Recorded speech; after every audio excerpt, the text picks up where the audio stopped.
Hello everyone, welcome back to my channel अंग्रेजी वाली madam Pooja Nadia English classes. I hope all of you are fine and well. आप सब लोग बिल्कुल अच्छे हैं, स्वस्थ हैं और अपने एग्जाम्स की प्रिपरेशन कर रहे हैं। आज जो वीडियो हम करने वाले हैं या आज की वीडियो में जो टॉपिक हम करने वाले हैं वो है the theatre of the absurd. ठीक है, ये एक बहुत ही इंपॉर्टेंट लिटरेरी मूवमेंट थी 1940 से 1960s की। इवन मॉडर्न राइटर्स ने भी इस लिटरेरी मूवमेंट को फॉलो करते हुए थिएटर ऑफ एब्सर्ड में बहुत सारे प्लेस किए। राइट, सो प्रीवियस वीडियो में हमने किया था स्ट्रीम ऑफ कॉन्शियसनेस टेक्निक, जो बहुत ही इंपॉर्टेंट पार्ट थी मॉडर्न राइटिंग का। आज की वीडियो में हम करेंगे the theatre of the absurd. Again modern writers, modern age का एक लिटरेरी मूवमेंट था जिसको हम डिस्कस करेंगे। सबसे पहले हम डिस्कस करेंगे कि डेफिनेशन क्या है the theatre of the absurd की, देन ये टर्म किसने कॉइन की, इसके कैरेक्टरिस्टिक्स क्या है, थीम्स क्या है और कौन कौन से मेजर वर्क्स हैं जो पार्ट है इस मूवमेंट का। तो शुरू करते हैं आज का सेशन, लेट्स स्टार्ट इट। सबसे पहले बात करते हैं theatre of absurd. The theatre of absurd क्या था? जितने भी प्लेस, थिएटर से आपको समझ आता है ड्रामा और प्लेस, ठीक है, जितने भी प्लेस थे ये एब्सर्डिटी के बारे में थे। जनरली वर्ल्ड वॉर 2 के बाद ये सारे वर्क्स लिखे गए और ये डील कर रहे थे कि ह्यूमन एग्जिस्टेंस जो है मीनिंगलेस है और जो ह्यूमन फीलिंग्स हैं उनकी कोई वैल्यू नहीं है। बेसिकली इन सब से डील करते हुए ही लाइफ फ्यूटाइल है, मीनिंगलेस है, इन सबको डील करते हुए भी इस तरह की प्लेस को लिखा गया और प्ले किया गया the theatre of the absurd category के अंदर। तो सबसे पहले बात करते हैं डेफिनेशन की। The theatre of the absurd is a literary movement that includes play written in the 1940s through the 1960s that explores the absurdity of human existence. Same thing. एक ये ऐसी लिटरेरी मूवमेंट थी, यानी आप एक क्रांति कह सकते हो, आंदोलन कह सकते हो, या एक लिटरेरी मूवमेंट थी जिसमें क्या इंक्लूड था, प्ले जो 1940 से 1960 तक लिखे गए। और ये क्या थी? मॉडर्न एज थी। मॉडर्न एज हमारे अभी एचपीएससी की जो स्क्रीनिंग है पीजीटी की हो चुकी है, सब्जेक्टिव टेस्ट में भी सिलेबस में मॉडर्न एज है और कहीं ना कहीं एचटेट सीटेट जितने भी कॉम्पिटेटिव एग्जाम है मॉडर्न एज से क्वेश्चन आते ही आते हैं। Specially the theatre of the absurd से तो क्वेश्चन आता ही आता है। अभी जो स्क्रीनिंग एग्जाम हुआ था एचपीएससी का, उसमें भी वेटिंग फॉर गॉडो एक जो थिएटर ऑफ द एब्सर्ड की कैटेगरी में प्ले है, क्वेश्चन था उससे। राइट, सो जो एक्सप्लोर करती है absurdity of human existence. Absurdity means ridiculousness, meaninglessness, है ना, ऑफ ह्यूमन एग्जिस्टेंस की ह्यूमन एग्जिस्टेंस फ्यूटाइल है, मीनिंगलेस है। राइट, मार्टिन एस्लिन, ये टर्म किसने कॉइन की थी? मार्टिन एस्लिन ने ये टर्म कॉइन की थी, the theatre of the absurd, in his 1960 book with same name. ठीक है, इनकी बुक का नाम था the theatre of the absurd, जिसमें इन्होंने इस टर्म को कॉइन किया 1960 में। और बेसिकली ये कहना चाहते हैं कि absurd can be synonym of ridiculous, something which is meaningless, कुछ भी जो रिडिकुलस है उसके लिए सिनोनिमसली यूज हो सकता है। And something which is out of harmony with reason, कुछ भी जो हार्मनी रीजन के साथ हार्मोनाइज नहीं है, आउट ऑफ हार्मनी है, जिसका कोई मीनिंग नहीं है, फ्यूटाइल है, बस चीजें हो रही हैं। अगर हम वेटिंग फॉर गॉडो प्ले की बात करें तो वहां पर क्या हो रहा है, दो ट्रैम्प्स हैं, वो आ रहे हैं जा रहे हैं, गॉडो का वेट कर रहे हैं, डेली सेम चीजें हो रही है, लकी एंड पॉजो है, सर्वेंट और मास्टर। तो बेसिकली कुछ भी नहीं हो रहा है, they just want to die, वो लोग मरना चाहते हैं, यही सब बातें कर रहे हैं उस वर्क प्ले में। Right, so basically a play which shows the human existence is meaningless और फ्यूटाइल है, कोई भी मीनिंग नहीं है लाइफ का। राइट, जो भी हो रहा है बस होता जा रहा है।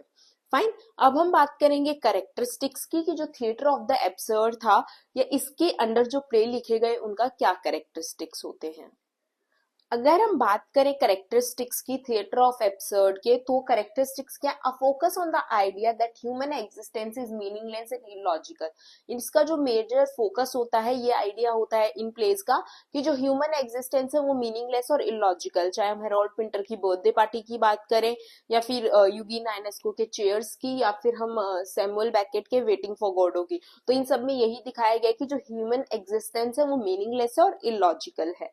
A reaction to the collapse of moral, religious, practical and social structures after World War II. World War II के बाद ये रिएक्शन थे प्लेस किस चीज का? जो लोगों के मॉरल, रिलीजियस, प्रैक्टिकल या पॉलिटिकल या फिर सोशल स्ट्रक्चर्स थे जो वर्ल्ड वॉर 2 के बाद वो कोलैप्स हो गए थे, उसको ये जो था क्या था? रिएक्शन था। ये जो प्लेस थे ये क्या थे, यूथ की आवाज थी जो पूरी तरह से हताश हो चुके थे वर्ल्ड वॉर 2 से, उनकी लाइफ में जो भी चीजें हुई वर्ल्ड वॉर 2 की वजह से।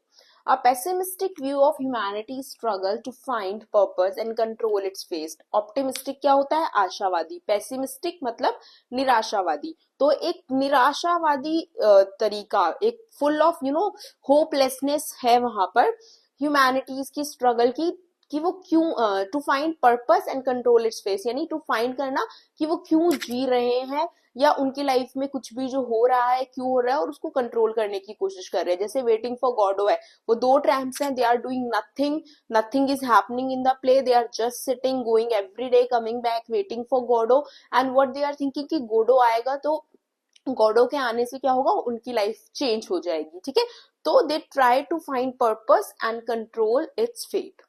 Then a rejection of traditional theatrical structure, एक तो ये रिजेक्ट करते हैं ट्रेडिशनल जो थिएट्रिकल स्ट्रक्चर होता है थिएटर का, विद लिटिल ड्रामेटिक एक्शन, बहुत कम ड्रामेटिक एक्शन हो रहा है। जैसे कि हम वेटिंग फॉर गॉडो में अगर देखते हैं तो बिल्कुल भी एक्शन नहीं होता है ना, सिर्फ दो ट्रैम्प्स आ रहे हैं, वहीं बैठ गए हैं, वहां पर एक लाइफलेस ट्री है। देन एक्ट 2 में क्या होता है, बस रोल रिवर्सल्स होते हैं, मिरर इमेज होती है, बट कुछ भी एज सच नहीं हो रहा होता, and dialogues that make no sense, और ऐसे डायलॉग्स होते हैं जिनकी कोई सेंस ही नहीं होती। सो बेसिकली ऐसे प्लेस जो शो करते हैं एब्सर्डिटी को, कि लाइफ जो है मीनिंगलेस है और जो भी आसपास हो रहा है वो मीनिंगलेस है, right. Next characteristic is plot that में involve supernatural changes, shifts in the laws of physics और अनएक्सप्लेन्ड मेटामॉर्फोसिस, यानी प्लॉट होगा उसमें हो सकता है कि सुपरनैचुरल चेंजेस हो, ठीक है, एक्ट 1 से एक्ट 2 में या जितने भी एक्ट्स हैं। देन शिफ्ट होता है लॉज ऑफ फिजिक्स में, मतलब कि कुछ भी रीजन बेस्ड नहीं होता, राइट। और अनएक्सप्लेन्ड मेटामॉर्फोसिस, अनएक्सप्लेन्ड मेटामॉर्फोसिस का मतलब होता है काया पलट, कोई भी अनएक्सप्लेन्ड, आप उसको एक्सप्लेन भी नहीं कर सकते। जैसे कि अब मैं फिर से एग्जांपल लूंगी वेटिंग फॉर गॉडो प्ले का, कि एक्ट 1 से एक्ट 2 में क्या होता है, फिजिक्स के कैसे चेंजेस आते हैं, जैसे कि सुपरनैचुरल, पहले लीव्स नहीं होती, देन ट्री पे कुछ लीव्स आ जाती है, ठीक है, फिर जो सर्वेंट होता है वो क्या होता है, मास्टर बन जाता है, मास्टर सर्वेंट बन जाता है, ठीक है, जो ब्लाइंड होता है वो सही हो जाता है। तो इस तरह से बहुत ज्यादा अनएक्सप्लेन्ड मेटामॉर्फोसिस भी हो सकते हैं थिएटर ऑफ एब्सर्ड पे जो के बेसिस पे जो प्लेज होते हैं उनके अंदर, राइट। अब हम बात करेंगे इन्फ्लुएंसेस की, कि कहाँ से ये थिएटर ऑफ एब्सर्ड का कॉन्सेप्ट आया, और the theatre of the absurd के कॉन्सेप्ट को कहाँ से इन्फ्लुएंस्ड हुआ है ये कॉन्सेप्ट। अगर हम बात करें इन्फ्लुएंस की, तो जो थिएटर ऑफ एब्सर्ड है वो इन्फ्लुएंस था एग्जिस्टेंशियल फिलोसफी से। एग्जिस्टेंशियल फिलोसफी किसने इंट्रोड्यूस की थी, एल्बर्ट कामस ने अपने 1942 में एक एस्से लिखा था, जहाँ पे उन्होंने बात की थी एग्जिस्टेंशियल फिलोसफी की। फिलोसफी होती है जो ये बताती है कि लाइफ जो है मीनिंगलेस है और फ्यूटाइल है, ठीक है। इस एस्से में कामस ने जो कंपेयर किया था ह्यूमन स्ट्रगल को, जो ह्यूमन स्ट्रगल है वर्ल्ड को अंडरस्टैंड करने का, उसको कंपेयर किया था सिसिफस से। सिसिफस कौन था, एक ग्रीक माइथोलॉजी में फिगर था जिसको कंडेम, जिसको श्राप मिला था कि वो एक जो पत्थर है बड़ा सा, उसको नीचे फेंकेगा रोल डाउन करके, और फिर वापस ऊपर लाएगा, देन वापस नीचे फेंकेगा। वो इस प्रोसेस को थ्रू आउट कॉन्टिन्यूसली करता रहता है, जो कि क्या है, मीनिंगलेस है, इसका कोई मीनिंग ही नहीं है, ठीक है। तो जो basically the theatre of the absurd है, ये वहीं से इन्फ्लुएंस्ड हुआ है द मिथ ऑफ सिसिफस से, कि किस तरह से वो एक काम करे जा रहा है जिसका कोई मीनिंग नहीं है, this work is meaningless, still he is continuously doing it. और अगर आप थिएटर ऑफ द एब्सर्ड के प्ले देखेंगे तो यही हो रहा है, उसमें जो एक्शंस हो रहे हैं वो मीनिंगलेस है, कोई पर्पस नहीं है उनका, but they are just happening, right. अब बात करेंगे फाउंडिंग प्लेस की, कि थिएटर ऑफ द एब्सर्ड में कौन से प्लेस थे जो फाउंडिंग प्लेस थे। So now we'll talk about few of the founding works of the theater of the absurd. हम theater of the absurd के कुछ founding works की बात करेंगे, जैसे कि The Maids by Jean Genet 1947, The Bald Soprano 1950 by Eugene Ionesco, Ping Pong 1955 Arthur Adamov, and Waiting for Godot 1953 Samuel Beckett, right? सो अब बात करेंगे the theatre of the absurd के जो प्लेस थे उनका थीम क्या होता था, and then we will wind up this video. अगर the theatre of the absurd plays की जो हम थीम की बात करें तो अ वर्ल्ड विदाउट मीनिंग, यानी मीनिंगलेस वर्ल्ड होगा, the isolation of the individual, जो इंडिविजुअल होगा वो आइसोलेट होगा, अकेला होगा, लैक ऑफ प्लॉट होता है, अनस्ट्रक्चर्ड प्लॉट होता है, और devaluation of language. In place को कंसीडर किया जाता है एंटी प्लेस भी। अगर आपको आ जाता है एंटी प्लेस तो डोंट गेट कंफ्यूज, इनको हम जो the theatre of the absurd के प्लेस होते हैं उनको एंटी प्लेस भी बोलते हैं। सो आई होप ये जो वीडियो था the theatre of the absurd का आपको क्लियर है।